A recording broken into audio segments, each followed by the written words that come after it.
deeper than music. The core of you, the fans, the truth is deeper than music, deeper than music. Simply the truth is the latest, the newest. It's deeper than music, deeper than music. The core of you, the fans, the truth is deeper than music, deeper than music. Simply the truth is the latest, the newest. It's deeper than music, deeper than music. What up, what up, what up? It's your man Furious, Deeper Than Music Radio. Behind every great song, there's an even greater story.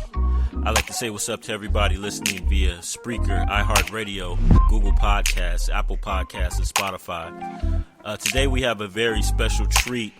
We have a group by way of Dallas, Fort Worth. Actually a band that's been playing and known throughout the local scene here. We have the High Moons here on Deeper Than Music Radio. How you guys doing today?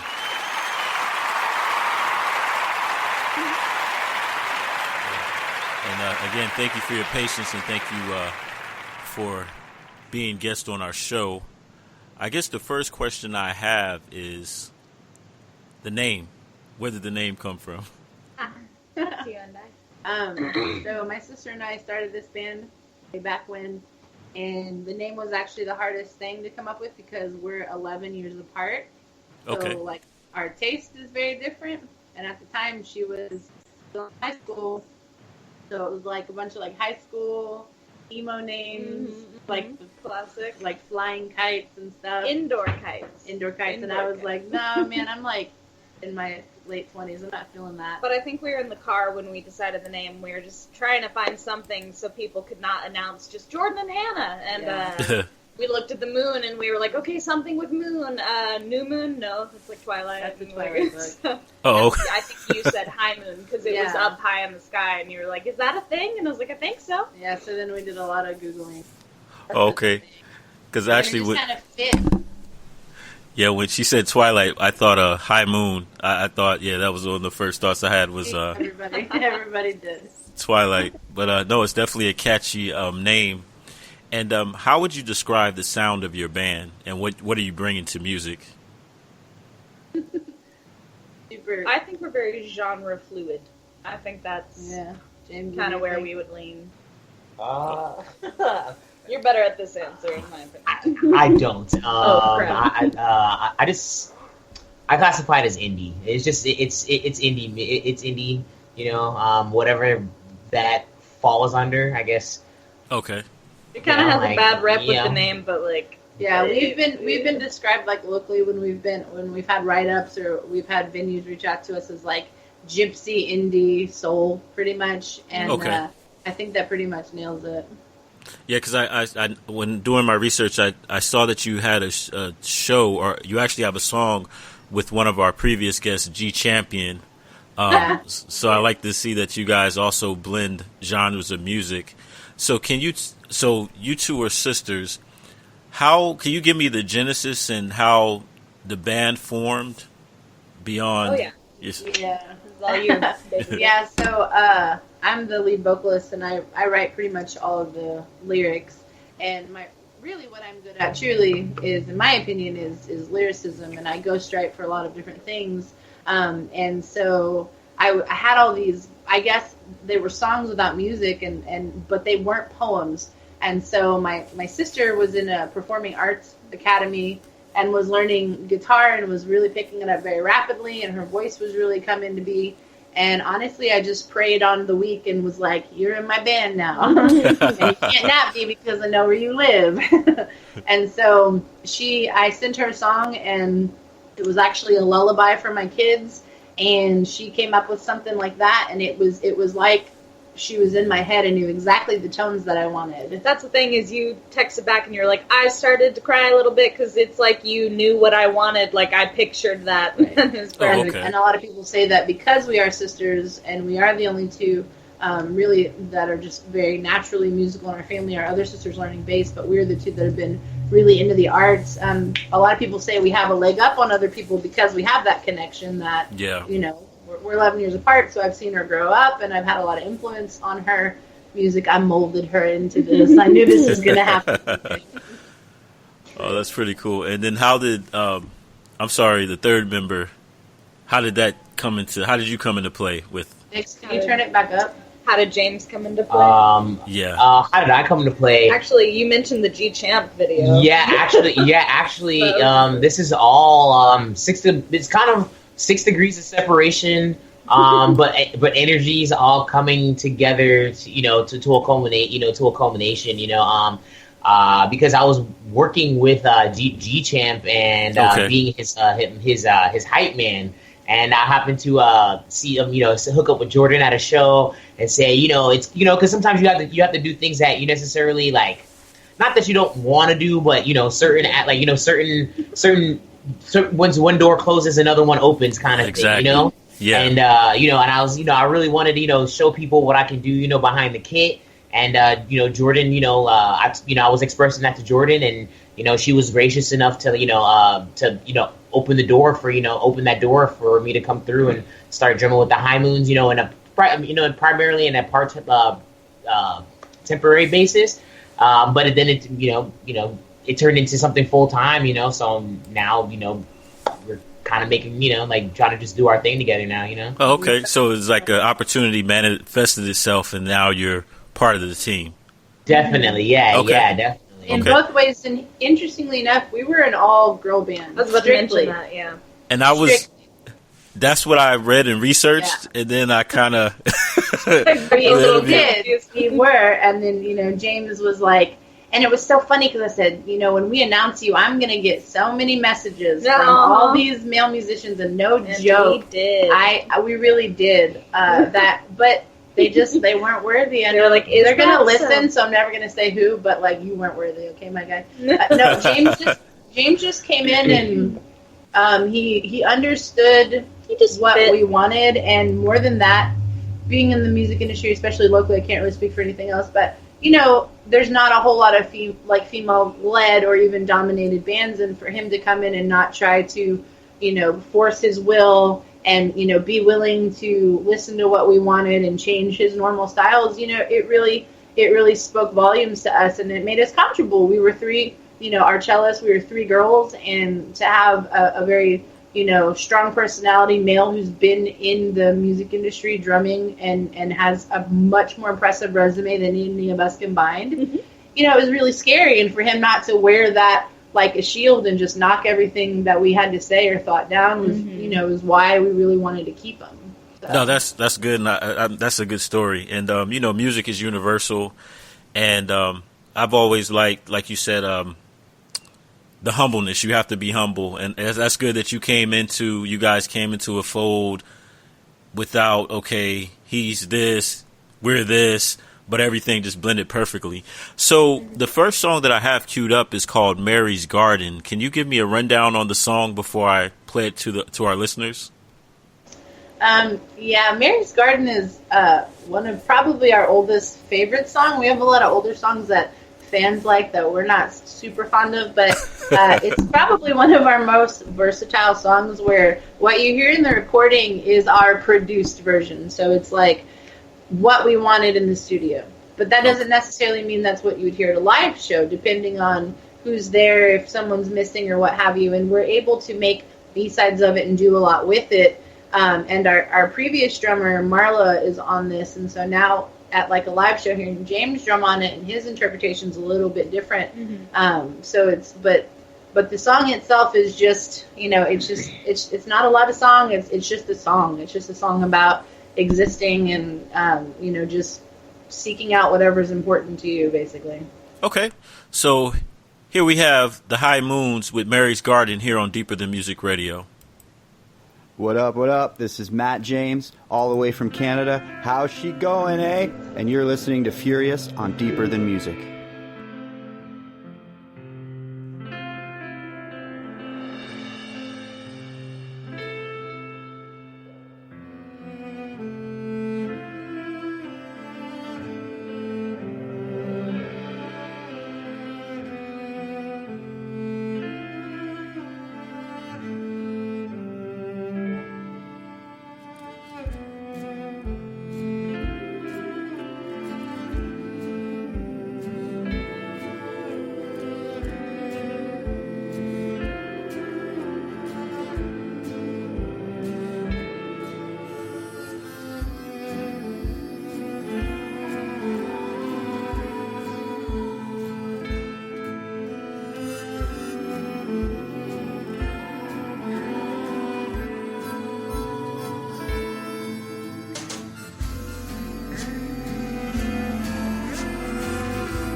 find me up here anytime. You can see so much from his eyes, staring down at the beauty of life, seeking you will find.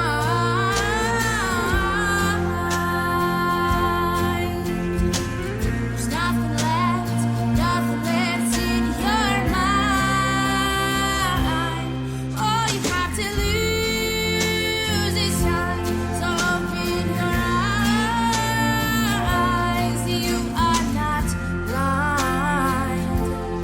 You are not blind.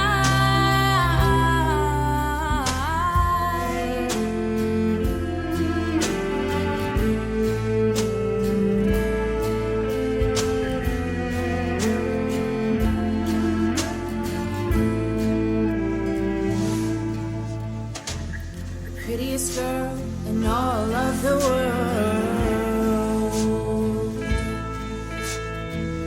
comes to you and you're in need, indeed. Let it take you by the hand, take you to Never, Never Land.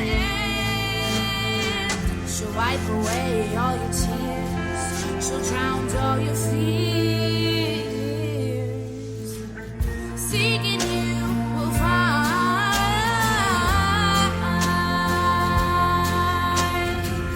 There's nothing left in your mind. All you have to lose is time, so open your eyes. You are not blind. You are not blind. She's Mary, Mary, quite contrary. She'll open your eyes. She'll open your eyes. How her garden grows. You are not blind. You are not blind. All you have to lose is time. So open your mind. Open your mind.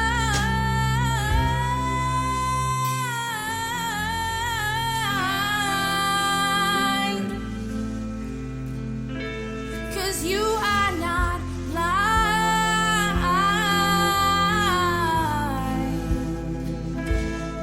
You are not.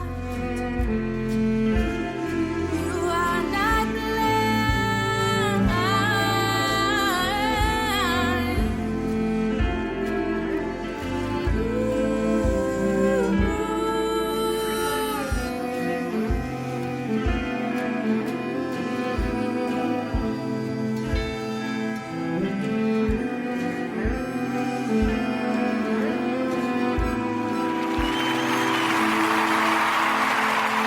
Ladies and gentlemen, the High Moons, Mary's Garden, here on Deeper Than Music Radio.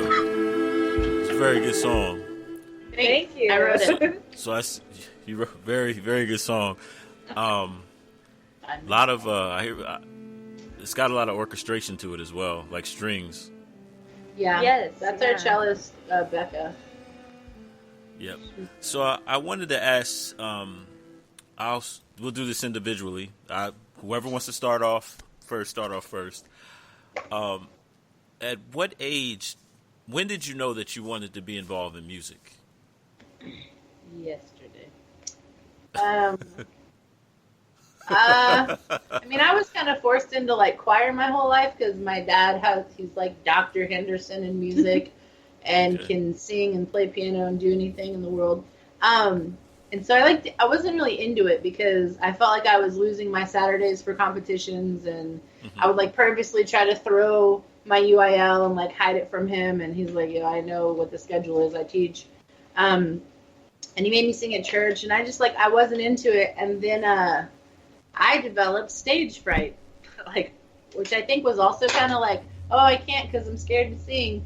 And so I started like going into development, really realizing the music scene was really back and in a really interesting way. And so that was probably about 6 years ago. And the person I was dating at the time knew the bar owner at the Freeman in Dallas.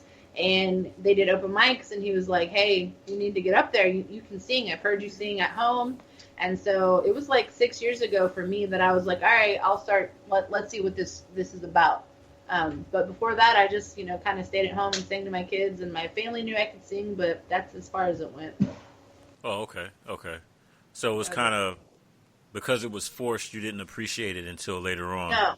No, I have, like, if I could go back in time, I could have probably, with the help of my dad, like, gotten scholarships, and I really screwed all that up as a kid, because it was like, my dad's making me, like, I just, you know what I'm saying? Like, I didn't want to, and he could give me feedback that people would pay for today even, and I would be like, you don't know what you're talking about, like such a stupid kid. Yeah. But it helps you appreciate it once you get to that definitely. place. And who wants to be next to answer that question? Same question. I'll go. Mine is pretty quick. Kind of same as her, 6 years ago-ish. I was about 15 probably. I was already, I guess if you want to go back to 6th grade, that's when I did marching band. But that's kind of when I really fell in love with the idea of, I was so amazed that this 6th grade, I was in the 5th grade, and I saw this 6th grade band play this Christmas song, and it sounds so stupid, but I was like really amazed that everyone got together and made this huge thing, and they were like my age. So that's when I knew I wanted to do music. And then as for like guitar and like the actual music that we do now, that's probably about 15 years old. Yeah. Because that's when we started to write stuff together. Okay. I guess my story differs from theirs a little bit, as in, is the complete opposite, actually. I come from a traditional immigrant family. My family's from Barbados and Jamaica. Okay. So, my parents were really into the books, and schooling first. But they were also still supportive in some ways of the arts. But it was really most of the thing that I really kind of had to do by myself. If any kind of tutelage or anything that I needed, I had to spend money work to be able to spend that money to, take lessons or anything like that. So, I mean, that was them. So that for me, that was kind of a struggle. But I guess once my parents kind of saw that I was really into it, because we moved, I was living in New York and Brooklyn, and my family moved to Virginia. And then my best friend in high school, he knew that I was interested in drums. He said, hey man, why don't you come join the marching band? And then from then, that's when kind of my real journey started, in percussion. But to answer the question, when did I know that I was going to be I guess, a musician? I think I always knew that, you know what I mean? I felt that in my bones, as soon as I had a thought of my own, I always knew that I was gonna do something with music, or I was gonna be some kind of performer. I mean, like most typical, stories, dancing in people's backyards, at the barbecue and stuff like that, church plays, all that kind of stuff. But I've always been a performer. That's always been my thing, even behind the kit. I feel like I'm giving, the people out in the crowd just a little bit more than maybe somebody else, so that's just kind of that's kind of my thing. I've always been a performer, so I've kind of always known that this was going to be my path. Okay, so it seems like for the most part, everybody knew that this is what they wanted to do, and songwriter, except for you towards you had to discover it on your own, but it was already. It was a family. So who would you say are your guys' influences individually and as a band? Well, two out of three of us love the Beatles. Okay. That would be my influence. That's true. We love the Beatles. James respects them at a distance, and that's fine. That's fine. We don't hold grudges. We don't play any Beatles songs. No, our dad really made us huge Beatles fans. My kids are both named after Beatles songs. I'm the oldest of 4 girls, and I was like, I'm going to have babies first so I can steal all the good names. But the Beatles, the harmonies of John and Paul are, really influenced us growing up because we'd be in the car and we'd be singing along with our dad. And James kind of made a joke because one time my dad was with us and we were singing Happy Birthday, and me and my dad and Hannah all just naturally went into a beautiful 3-part harmony, and he was like, "Yo, you do this all the time." But it's true because that's what we grew up on. We listened to the Beatles. We listened to a lot of music that had harmonies, and so we were just groomed that way. Well, on top of the harmonies that the Beatles get, for me, that genre fluidness of the Beatles. Yeah. Every album is so different, and I think that's kind of really influenced me in the fact of how I write the music and for your lyrics. Mm-hmm. It's everyone says it that every song is different. They don't know what's going to come next for our sets and stuff. So, and then I get a lot of, with my, my vocal tricks and the things that I naturally are moved towards is Amy Winehouse. Yeah. And you want to talk about humility. I don't like comparing myself to that. I don't even like saying influenced by it because to me they are so great.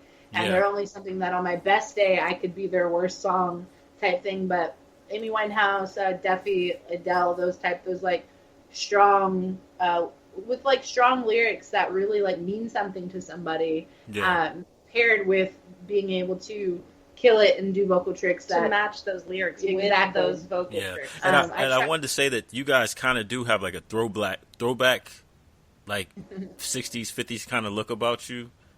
I'm all right with that. Yeah, cool. And I just with going to the video, looking at the videos and stuff like that, so it makes sense. And then I will say that those artists, an interesting fact that you guys might not know is with Prince's album Around the World in a Day, which had Raspberry Beret on it. He one of his producers, a person that worked with him, said that I think it was Sgt. Pepper, but it was a Beatles album that actually inspired him, and the album was pretty string heavy, and I found that to be very interesting. That the Beatles were an influence to that album, which had some pretty good songs on it. Yeah. What are your influences? What would be your influence? I guess. Well, that's a funny question because with this band, the things that I grew up on that are my influences aren't anything that I would actually or not that I wouldn't input into this band, but they're very different. Because when I was growing up, I grew up on a lot of not weird, but I would say it's a very large span of things. Because I think the most things I heard played in my house were Shirley Caesar. Okay. Gospel. Fred Hammond, Marvin Gaye, Luther Vandross, and then Jimmy Cliff, Ken Booth, Bob Marley, stuff like that. So it went from early '60s and 60s and '70s R&B to to reggae, to all the stuff that we grew up on in church, so it's kind of a funny thing, but it was when I started going to when we moved to the suburbs and I started meeting other people, then I got introduced to the Red Hot Chili Peppers and Jimi Hendrix and all that kind of stuff, and then now I'm on a Mark Juliana, Robert Glasper, kind of vibe these days. So it's just a big group of. It's just I'm influenced by everything and anything. Perhaps genre fluid, Yeah, exactly. The genre fluid thing. Exactly. Yeah, I take anything from I take everything from anybody. I say you should be like water. You should be like like Bruce Lee says, you should be like water. You should be able to fit into any kind of domicile. And that's true. The music is the universal language and it's fluid. You actually remind me of a story. I had moved from New Jersey when I was in middle school. No, actually, I'm sorry. I was a junior in high school. I moved from New Jersey to Bay St. Louis, Mississippi. And this is when I was starting to become an MC or a rapper. And I had a friend that had a studio. He was in a band. And I wanted to record some music, and he's like, okay, fine. If we record music, you have to listen to the music I like, and I'll listen to music you like.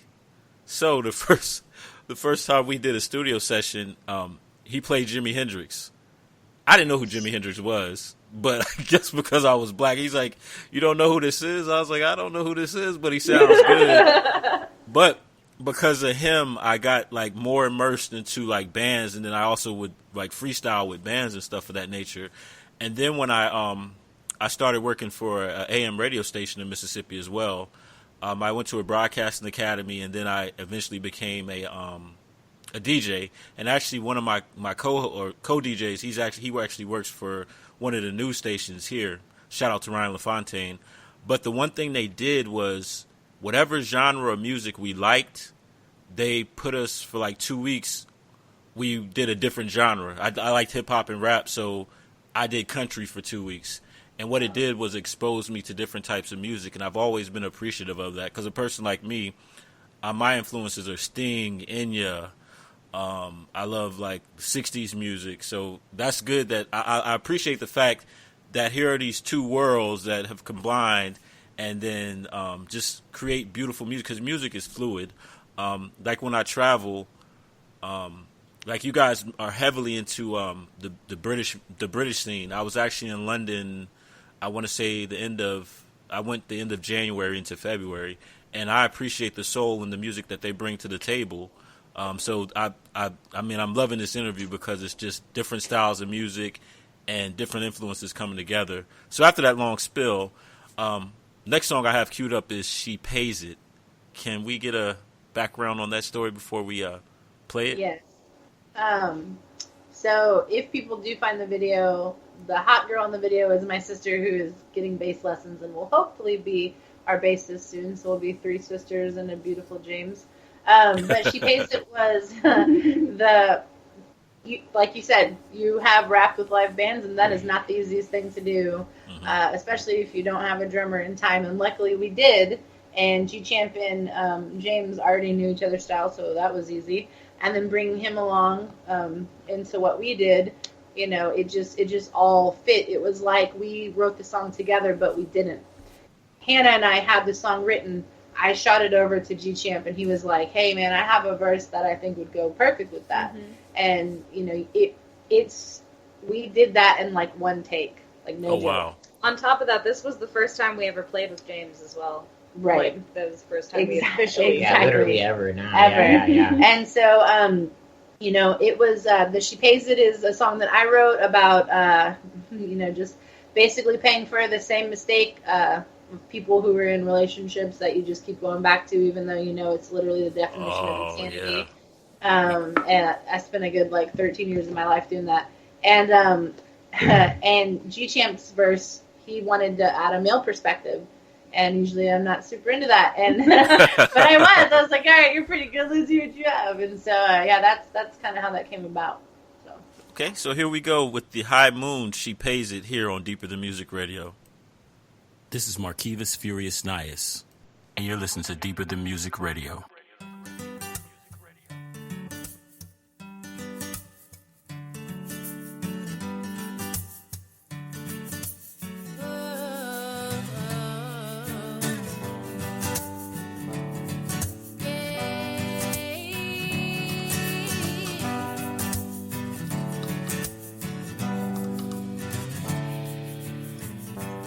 She looked for him in every man she met, trying to find something she couldn't forget. She tried to fill his shoes with someone new, but baby, it just won't do. She couldn't stop missing you. Smiles never match.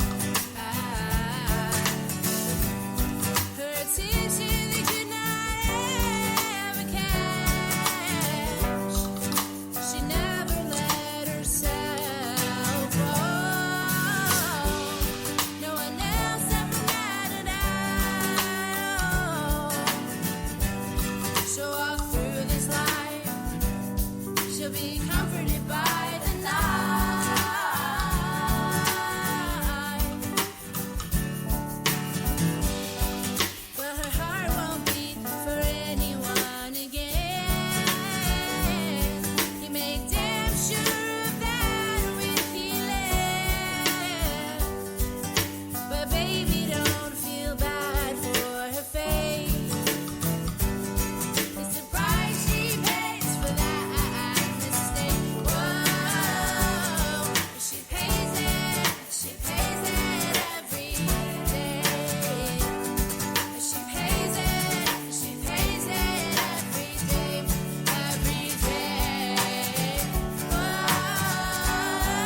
I feel like it's gotta be a goddess on an adventure, the Odyssey, but yet the epitome of modesty. And honestly, she's everything I imagined.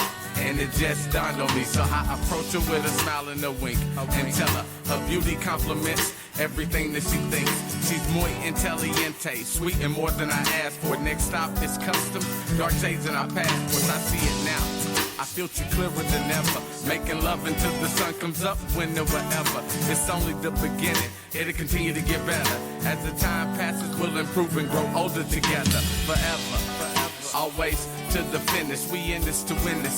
So let's give them the business. I'm a young king and she my queen. Let's put a crown on her lid. Our kingdom at last. Look what we did. She pays it, she pays it every day. She pays it, she pays it every day, every day.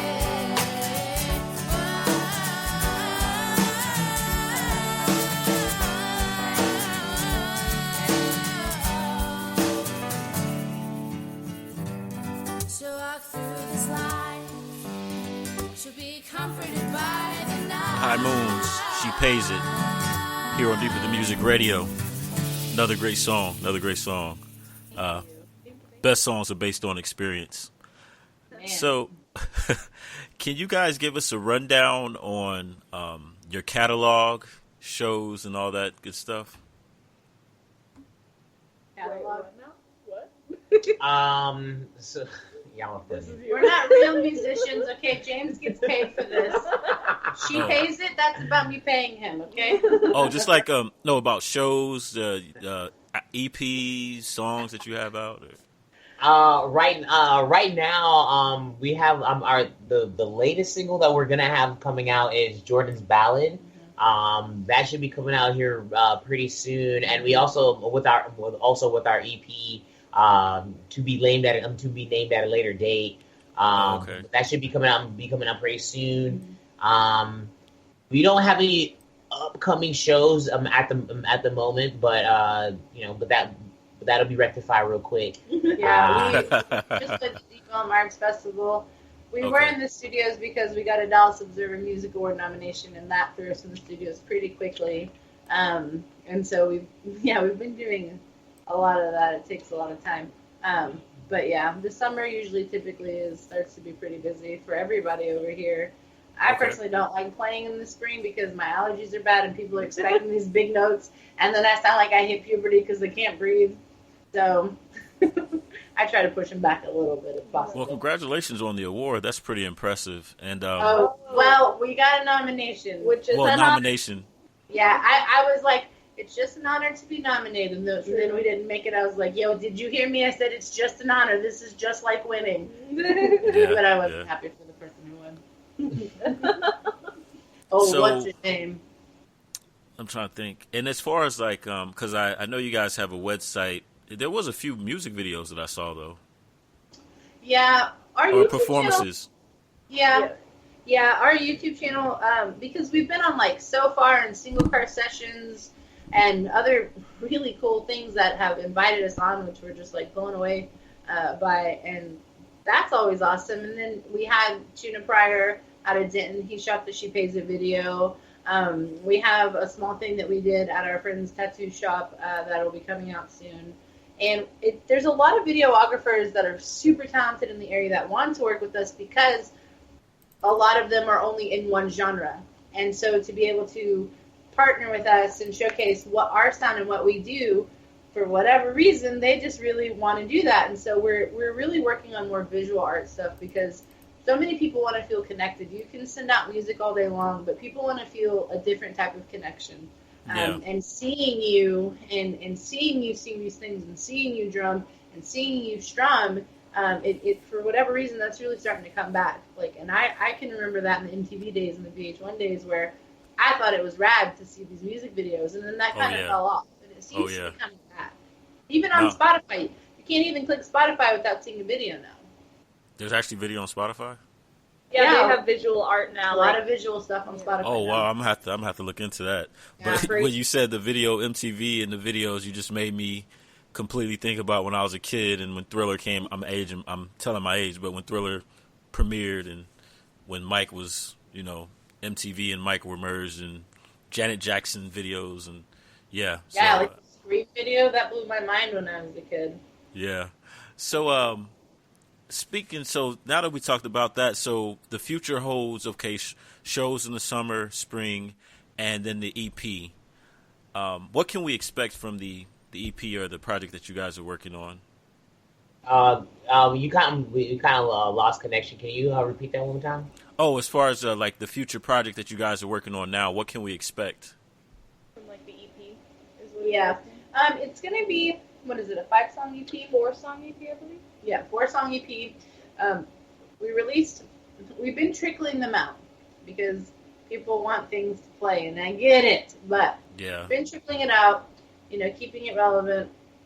But when it's all said and done, there'll be like 4 songs on it. I think we may call it Sounds from Space. We're not exactly, I don't think we all took a vote. I think I voted all by myself and my cats, and it was majority. But we're really excited about it. There's so many songs that we wanted to put on it, but we didn't. So really narrowing it down was probably the most difficult part, at least for me, because all of these things are experiences to me. Everything that I've written about lyrically, and even the way I sing it, it really is a place of emotion. It really is a place of either pain or otherwise for me. So having to narrow it down and pick, okay, if this is the only EP we ever make, which it won't be, how do I want this to reach people, and how do I want it to represent me and my experiences? So I'm kind of known for writing kind of man-eater songs, and so songs I wanted on there got kicked. They're like, you got to put a love song. I was like, about what? They're like, love. So there's a love song on there, and I just immediately followed by a song about murder. So we had to balance that out. Uh-huh. But I really think what people can expect is true versatility from this EP. Each song is not like the next, but not so crazy that you can't identify that it came from our band and our collaboration. Yeah, I feel like you guys have so much. There's like so much talent, and then like it's endless with the EP. So I'm definitely excited to hear it. And so with all great interviews, we have like 6 minutes left. 2 more questions for you guys. When it's all said and done, like let's say years from now, and you guys get the awards, how would you want people to remember the High Moons? What do you want your legacy to be? Wow, that's heavy. Damn, that should have been the last question. Oh, the last one. The last one gets a little bit heavier. So. All right, damn. The first word that comes to my mind is different, but Okay. again, that just kind of goes with my genre. Right. fluidness. For me, again, I think it's going to be different for each of us because each of us are writing and playing and creating out of a different space. But for me, as the lyricist and as the female, lead vocalist and really being the least talented of all, my hope is that people feel understood from the music.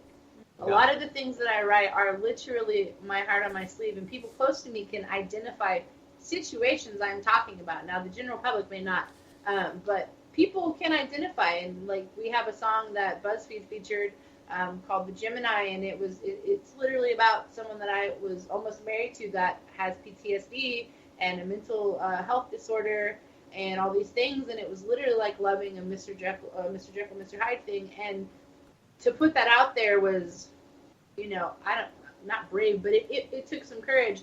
Yeah. But the response from people who have family members and they felt my pain and they felt my triumphs, and that was important, and that was a turning point for me. Like, okay, my survival is someone else's survival, and so if I can make one person feel understood, it makes everything I've been through, good or bad, not be in vain. So that would be my legacy. Okay. Follow that. And humility.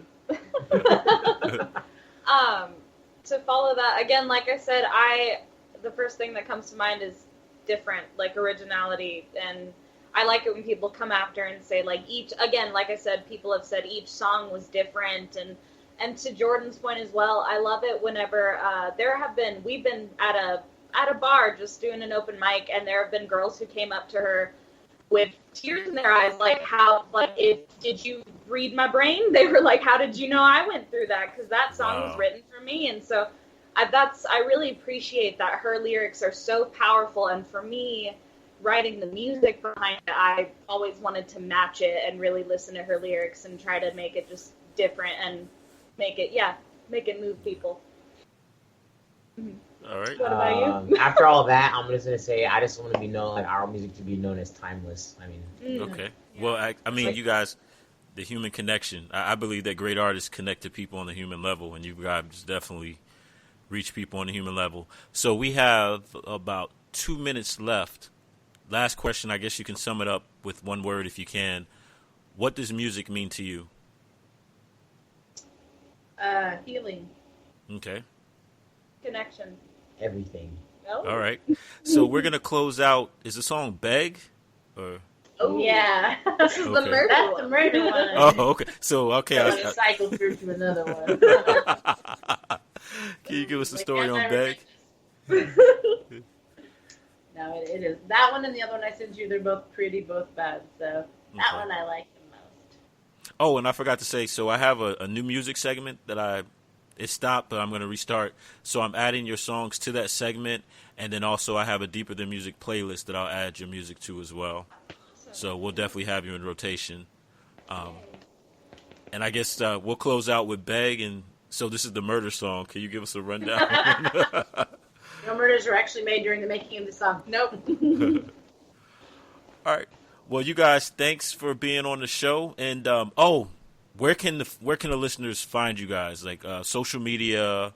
Right. Of course, Facebook, Instagram. Our YouTube channel has a lot more of the live stuff, and then we do try to be pretty active, just putting stuff on SoundCloud. We just want people to have access. Once the EP is done, then it'll be going, on Spotify and all that good stuff as well. There will be more videos soon. Okay. High Moons, thank you for your time. And ladies and gentlemen, we'll close the song with the High Moons, our special guest today, with Beg here on Deeper Than Music Radio.